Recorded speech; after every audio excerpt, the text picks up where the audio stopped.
Hi all, intelligence ബ്യൂറോയുടെ assistant central intelligence officer പോസ്റ്റിലേക്ക് ACIO പോസ്റ്റിലേക്ക് എല്ലാവരും അപ്ലൈ ചെയ്തിട്ടുണ്ടാവുമെന്ന് പ്രതീക്ഷിക്കുന്നു. അങ്ങനെ അപ്ലൈ ചെയ്തവർക്ക് വേണ്ടി ടീം ക്യൂബിറ്റ് തയ്യാറാക്കിയിട്ടുള്ള ഒരു 45 ഡേയ്സ് സ്റ്റഡി പ്ലാൻ ആണ് ഞാൻ നിങ്ങൾക്ക് മുമ്പിൽ ഇൻട്രൊഡ്യൂസ് ചെയ്യുന്നത്.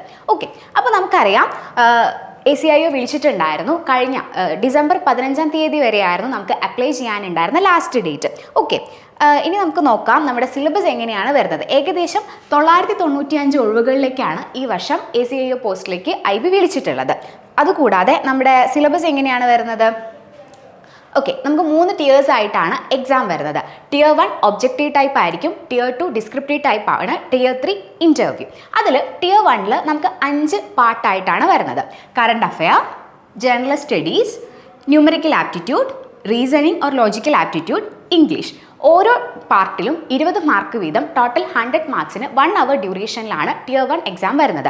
നമുക്ക് 1/4 അല്ലെങ്കിൽ 0.25 മാർക്ക് നെഗറ്റീവ് മാർക്കിങ്ങും ഉണ്ടായിരിക്കും. ദെൻ Tier 2, Tier 3 എന്നുള്ള രീതിയിലാണ് നമുക്ക് എക്സാം പോകുന്നത്. അതിൽ Tier 1ലേക്ക് വേണ്ടിയിട്ടുള്ള കോച്ചിങ് ആണ് നമ്മൾ എന്ത് ചെയ്യുന്നത്, സ്റ്റഡി പ്ലാൻ ആണ് നമ്മൾ എന്ത് ചെയ്യുന്നത് നിങ്ങൾക്ക് വേണ്ടിയിട്ട് തരുന്നത്. ഓക്കെ, അപ്പോൾ നമുക്ക് എന്ത് ചെയ്യാം, നമ്മുടെ സ്റ്റഡി പ്ലാനിലേക്ക് പോവാം. 45 days study plan. Next Monday മുതൽ, അതായത് 18-ാം തീയതി ഡിസംബർ മുതലുള്ള ഒരു സ്റ്റഡി പ്ലാൻ ആണ് നമ്മൾ പ്രിപ്പയർ ചെയ്തിട്ടുള്ളത്. അതിൽ ഓരോ week wise and weekly revision രീതിയിൽ സെറ്റ് ചെയ്തിട്ടാണ് നമ്മൾ ഇത് എന്ത് ചെയ്തിട്ടുള്ളത്.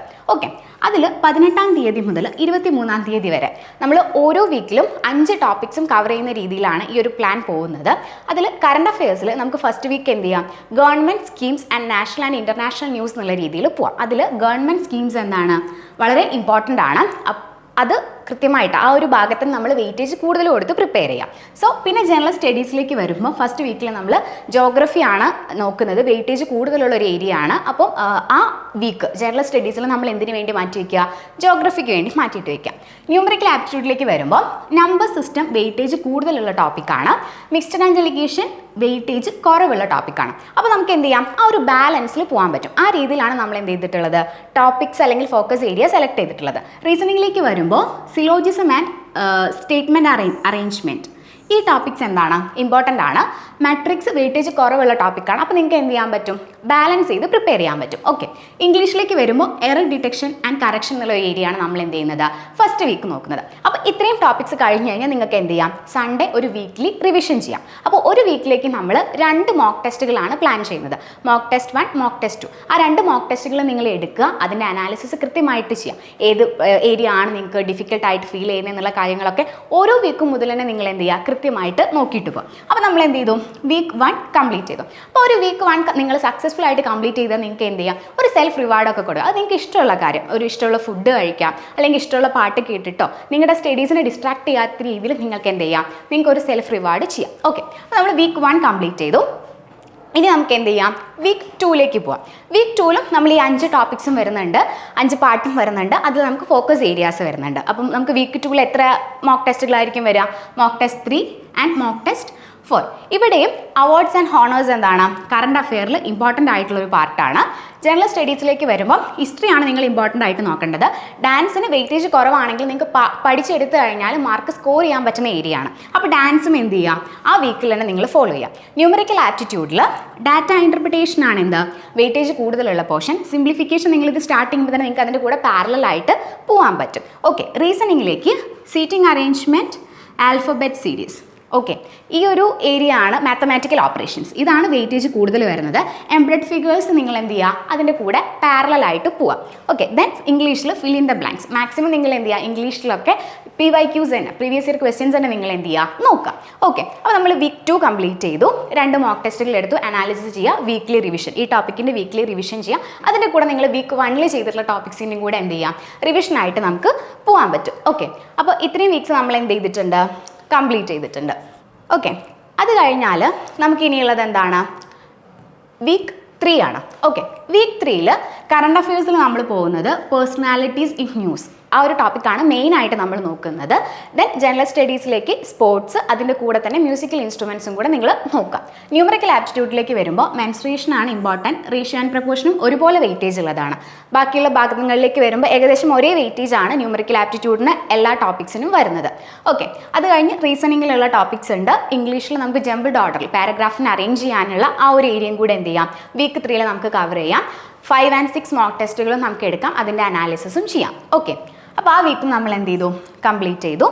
ഇനി വീക്ക് 4ലേക്ക് വരുമ്പോൾ എന്താണ്, കറണ്ട് അഫയേഴ്സിൽ സയൻസ് ഏരിയയിൽ നിന്ന് ചോദിച്ചിട്ടുള്ള കറണ്ട് അഫയേഴ്സ് ആണ് നമ്മൾ എന്ത് ചെയ്യുന്നത്, ആ ഒരു വീക്കിൽ പ്രിഫറൻസ് കൂടുതൽ കൊടുക്കുന്നത്. Then important dates and events എന്നുള്ളൊരു രീതിയിൽ.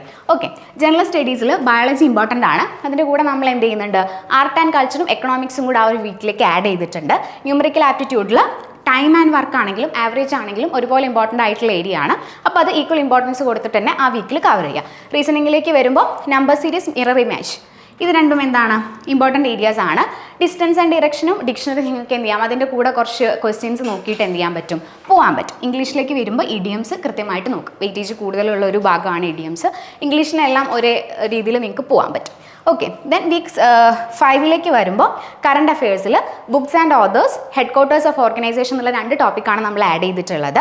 ജനറൽ സ്റ്റഡീസിൽ പൊളിറ്റി ആണ്, ഇമ്പോർട്ടൻ്റ് ആയിട്ടുള്ള ഒരു ഏരിയ ആണ്. അപ്പോൾ അത് കവർ ചെയ്യുക ആ ഒരു വീക്കിൽ.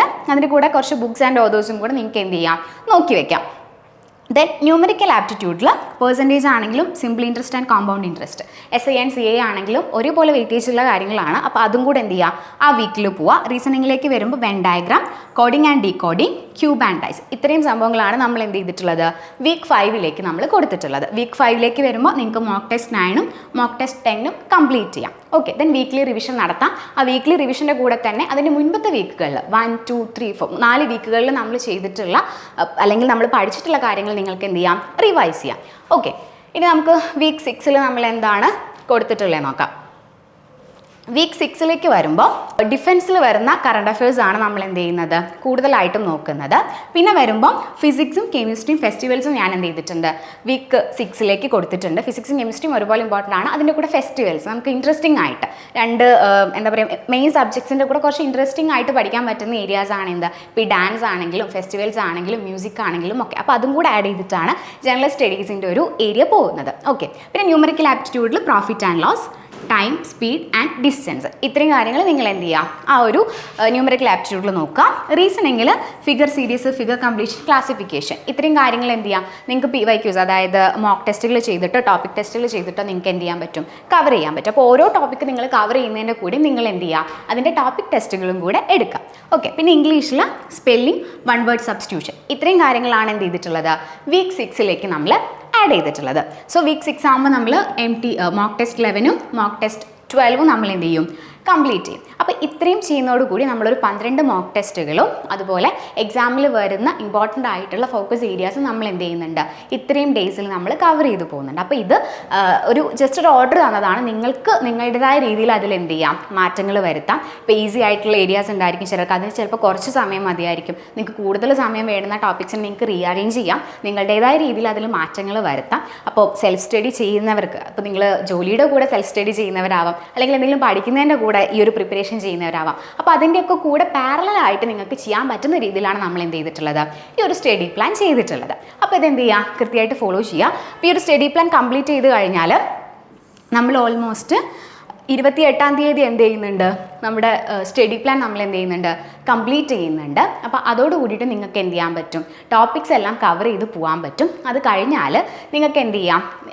മോക്ക് ടെസ്റ്റുകൾ വീണ്ടും വീണ്ടും എടുത്തുകൊണ്ടിരിക്കാം. ആ മോക്ക് ടെസ്റ്റുകളുടെ അനാലിസിസ് ചെയ്യാം. അതിൽ നിങ്ങൾക്ക് എവിടെയാണ് മോക്ക് ടെസ്റ്റ് ചെയ്യുമ്പോൾ നിങ്ങൾക്ക് പ്രശ്നം ഫീൽ ചെയ്യുന്നത്, അപ്പോൾ ആ ഏരിയാസ് നിങ്ങൾക്ക് വീണ്ടും നോക്കാം. അപ്പോൾ നമുക്ക് ആവശ്യത്തിന് സമയം, എപ്പോഴാണോ എക്സാം വരുന്നത്, നമ്മളിപ്പോൾ എക്സ്പെക്ട് ചെയ്യുന്നത് 15th ജനുവരിക്ക് ശേഷമാണ്. അപ്പോൾ അതിന് ശേഷമുള്ള ഏത് ഡേറ്റിലാണെങ്കിലും നിങ്ങൾക്ക് എന്ത് ചെയ്യാം, ആ ഒരു എക്സാംസ് എടുത്തിട്ട് പോവാം. എക്സാംസ് എടുക്കുകയും ചെയ്യാം, അതിൻ്റെ അനാലിസിസും ചെയ്യാം. ഓക്കെ, അങ്ങനെയാണ് നമ്മളിത് പ്ലാൻ ചെയ്തിട്ടുള്ളത്. ഓക്കെ, ഇനി നിങ്ങൾക്ക് വരുന്നത് ഇതിൻ്റെ കൂടെ ക്യൂബിറ്റ് നിങ്ങൾക്ക് എന്ത് ചെയ്യുന്നുണ്ട്, ഒരു അക്കൗണ്ടബിലിറ്റി ഷീറ്റും കൂടെ പ്രൊവൈഡ് ചെയ്യുന്നുണ്ട്. നമുക്ക് പഠിച്ചാൽ മാത്രം പോരല്ലോ, അത് നമുക്ക് ഉറപ്പ് വരുത്തണമല്ലോ നമ്മളത് കൃത്യമായിട്ട് ചെയ്തിട്ടുണ്ട്, ഓക്കെയാണ്, നമ്മൾ എല്ലാ കാര്യങ്ങളും ചെയ്യുന്നുണ്ട് എന്നുള്ളത്. അപ്പോൾ ഈ ഒരു അക്കൗണ്ടബിലിറ്റി ഷീറ്റിലേക്ക് വരുമ്പോൾ നിങ്ങൾക്ക് കാണാം, നമ്മൾ ഓരോ വീക്കിലും സബ്ജക്ട്സ് കൊടുത്തിട്ടുണ്ട്. വീക്ക്ലി റിവിഷൻ നമ്മൾ ചെയ്യുന്ന കുറച്ച് കാര്യങ്ങളാണ്. അപ്പോൾ അത് ഓരോന്നും വന്നു കഴിഞ്ഞാൽ നിങ്ങൾക്ക് എന്ത് ചെയ്യാൻ പറ്റും, അതിൽ ഒന്നെങ്കിൽ നിങ്ങൾക്ക് ടിക്ക് മാർക്സ് കൊടുക്കാം, അല്ലെങ്കിൽ നിങ്ങൾക്ക് സ്റ്റാർ ചെയ്യാം. എങ്ങനെയാണോ നിങ്ങൾക്ക് പേഴ്സണലി അത് നിങ്ങൾക്കൊരു ഇൻസ്പിറേഷൻ ആവുന്നത് ആ രീതിയിൽ ചെയ്യാം. ഇപ്പം ചില ഏത്